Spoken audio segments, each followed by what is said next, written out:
Hi, thank you for joining this mini webinar. It's going to be really crisp and short to the point webinar.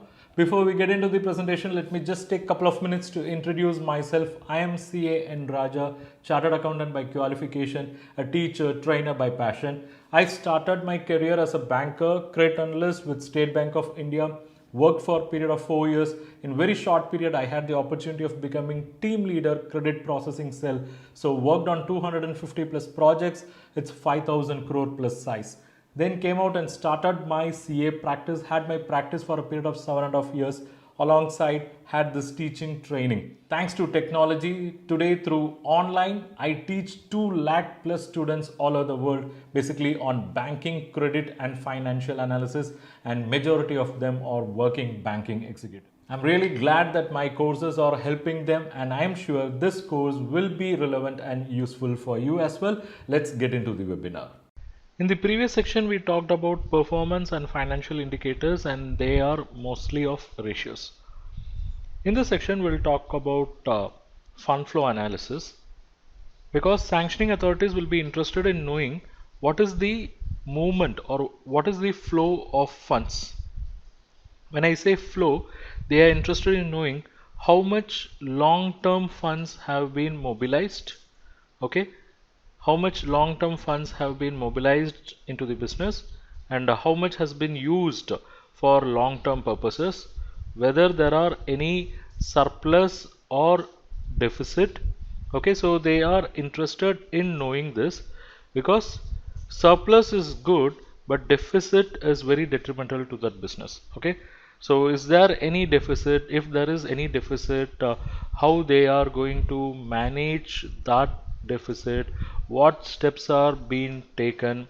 Okay, and when there is a deficit, where funds were diverted, because deficit basically means diversion of short-term funds for long-term purposes.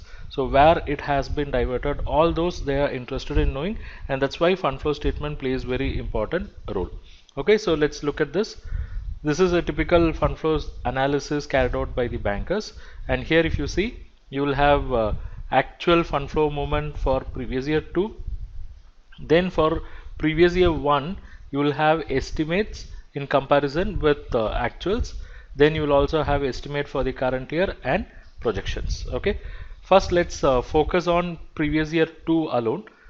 This is a real fund flow, so I'll try to explain, and in the following sessions we'll take up some 3 or 4 other fund flow statement and we'll analyze scenario by scenario. Okay, so this fund flow statement, as I already said, fund flow statement will list out all long-term sources, it will list out long-term uses, then you will know whether there is any surplus or deficit of long-term funds. Okay, so now let's look at this case. What are the possible long-term sources?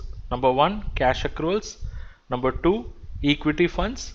Number 3, it can be loans in the nature of term loan, unsecured loans, and any other long-term sources. Say for example, sale of fixed assets, that is also a long-term source. Sale of long-term investment, that is also a long-term source. Okay, so in this case, if you notice, in the previous year 2, they didn't have positive cash flows, they didn't have positive cash profit, they were actually suffering cash loss.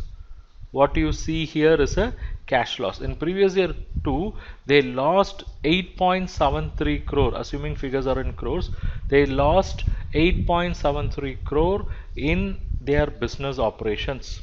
Okay, so this is not an inflow, it is shown within brackets, meaning it is an outflow.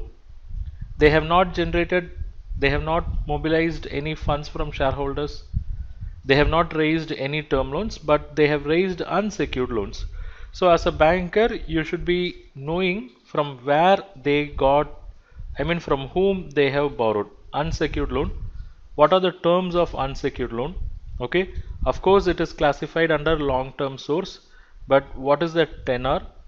And at this juncture, any funds, the two long-term funds coming into the business is good, because they have suffered huge cash loss. So any infusion of long-term funds is good, but as a banker, you should know on what terms these unsecured loans have come.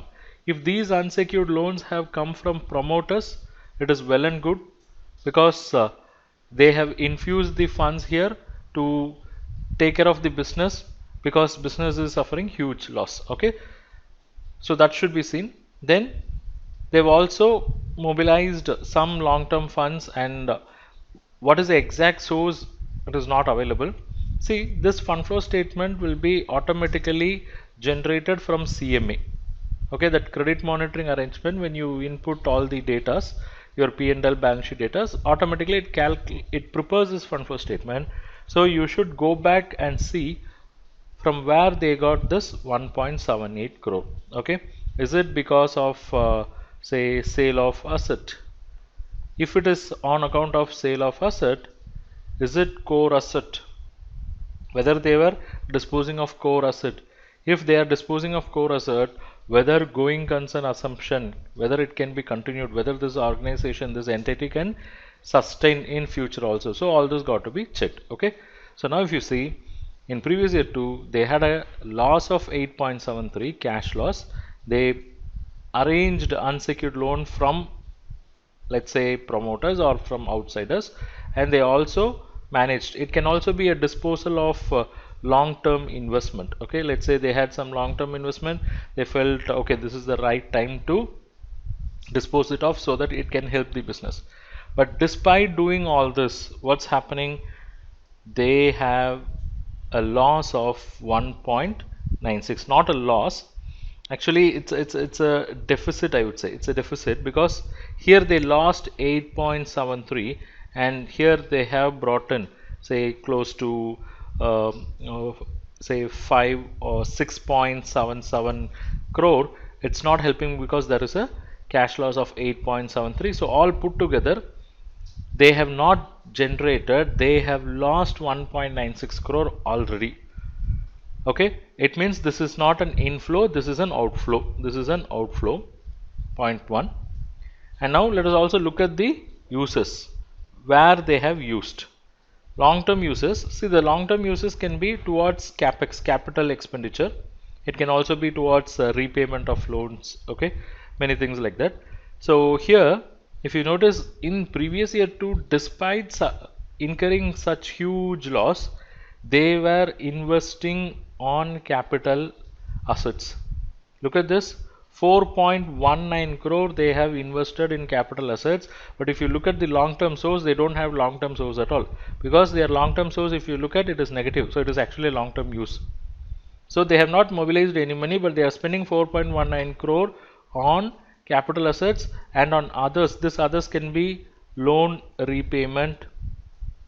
Okay, or it can also be making some investments, not in the capex items, but long-term investments or investment in associate concerns, which are classified as long-term asset.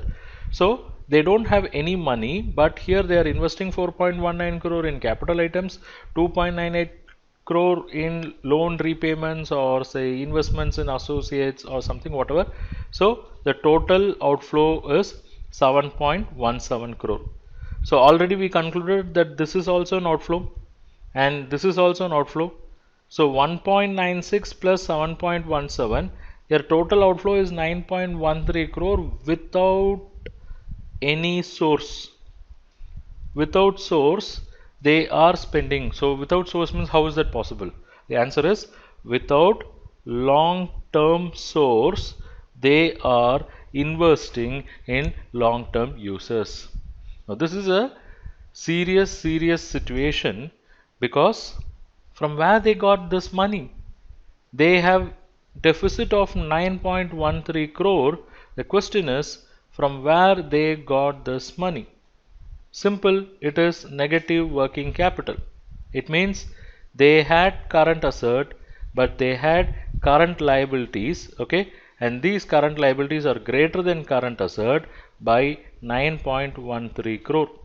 Okay, so they have current liabilities greater than current asset 9.13 crore, and that current liability was used for funding this deficit.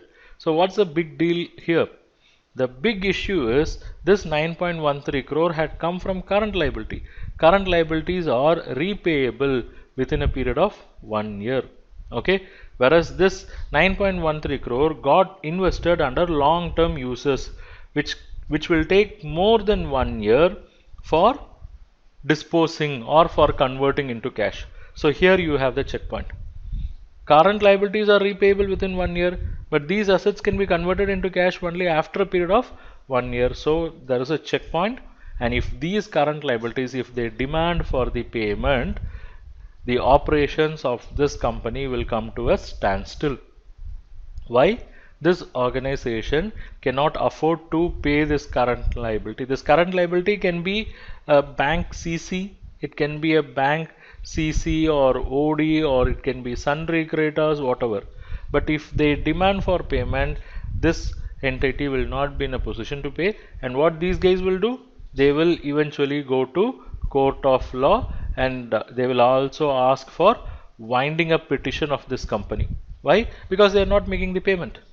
So that serious is the situation here, and that can be understood very easily by looking at this fund flow statement.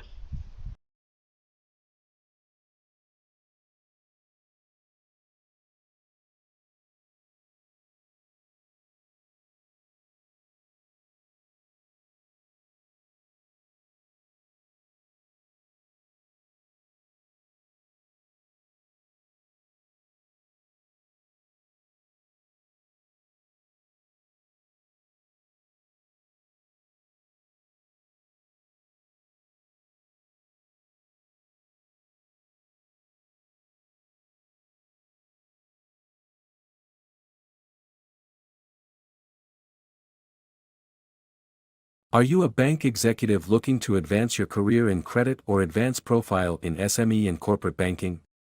Do you want to learn the pre-sanctioned credit and financial analysis skills that are essential for success in this field? If so, then our course, Credit and Financial Analysis Mastery Bundle, for bankers, is for you. In this comprehensive and structured online course, you'll learn the pre-sanctioned credit underwriting process, covering credit analysis and financial analysis specific to SME and corporate banking credit. You'll be guided through each and every step of the process, from understanding the basics of credit analysis to assessing term loans as a banker. With 15 modules and a variety of ebooks and other resources, you'll have everything you need to master this highly sought-after skill. Our course is pre-recorded, so you can access it any time, at your own pace, without disturbing your official working hours. Plus, you can access it as many times as you'd like and even download it to your mobile device for offline viewing. When you complete the course, you'll receive a certificate of completion. And with lifetime Q&A support through our Telegram group, you'll have access to the guidance and support you need to succeed. Don't miss this opportunity to advance your career in credit and financial analysis. Enroll in our course today and take the first step towards a successful banking career.